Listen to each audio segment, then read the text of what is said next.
বন্ধুসকল, আপোনালোকে কেনে আছে? আশা কৰোঁ আগৰ নিচিনাই আপোনালোকে শান্তিত আছে, সুখত আছে আৰু কুশলে আছে। বন্ধুসকল, যদিও এইটো ভ্লগিং চেনেল হয়, আজি আমি বিশেষ তেনেকুৱা ঠাইলৈ ভ্লগিং কৰিব নাযাওঁ।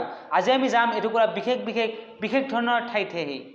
মানে আমাক সৰুতে ক্লাছত ছাৰসকলে যেনেকৈ কৈছিল যে মানুহটো ইয়াত আছ কিন্তু মনটো ক'ত থৈছ, ঠিক তেনেকৈ মানুহটো ইয়াত থাকিম আৰু মনটোক আমি লৈ যাম এটুকুৰা অতি সুন্দৰময় ঠাইলৈ ফুৰাবলৈ।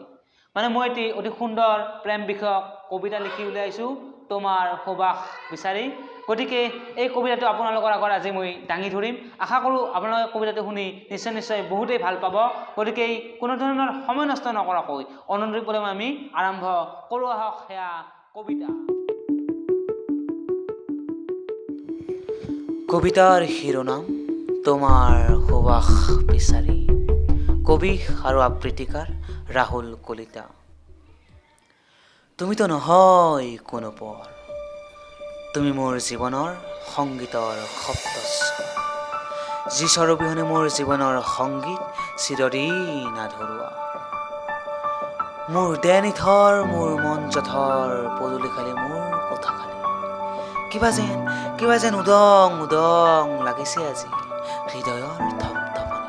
সঁচাকৈ ইয়াক কি অদ্ভুত অনুভূতি।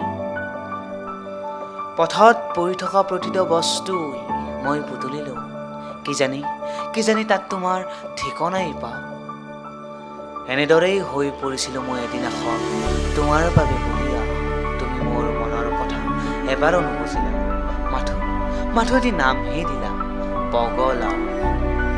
তুমি ফুল জানা, ফুলি থকা আৰু মই সেই ফুলৰ সুবাস বিচাৰি গোটেই বিশ্ব ব্ৰহ্মাণ্ড আৰু মনতে আশা ৰাখি আমি দুজন এদিন নহলেও এদিন নিশ্চয় লগ ধৰিম। ধন্যবাদ। গতিকে তুমিতো নহয় কোনোৱা, তুমি মোৰ জীৱনৰ মাথলি তেজে ধোৱা গা। মোৰ চোতাল খালি, মোৰ কোঠা খালি, কিবা যেন উদং লাগিছে আজি বুকু চাটি ফুটি। গতিকে জুবিন গাৰ্গৰ এই সৰু কবিতাৰ কলিটিক মই অনুকৰণ কৰি কিছুমান নতুন শব্দ সংযোগ কৰি, নতুন ভাৱ সংযোগ কৰি এনেকৈ মোৰ প্ৰথম কবিতা তোমাৰ সুবাস বিচাৰি লিখি উলিয়ালোঁ। আশা কৰোঁ এই কবিতাটি চাই আপোনালোকে নিশ্চয় বহুতেই ভাল পালে। গতিকে মন আছিল কবিতাৰ পথাৰখনত এবাৰ উৰি চাবলৈ, গতিকে উৰিলোঁ।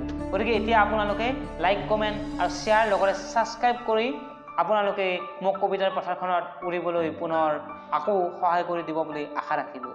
গতিকে বহুত মোৰ এই প্ৰথম কবিতাটো আপোনালোকে যদি চাই ভাল পালে, গতিকে চেনেলটো লাইক, কমেণ্ট আৰু শ্বেয়াৰ কৰিব, লগতে ছাবস্ক্ৰাইব কৰিব। আৰু এনেকৈ যদি আপোনালোকে ভাল পাই থাকে, মই প্ৰতি সপ্তাহৰ মূৰে একোটাকৈ আপোনালোকৰ মাজত ন বিষয়ৰ কবিতা লৈ আহিম, আপোনালোকে চাই থাকিব।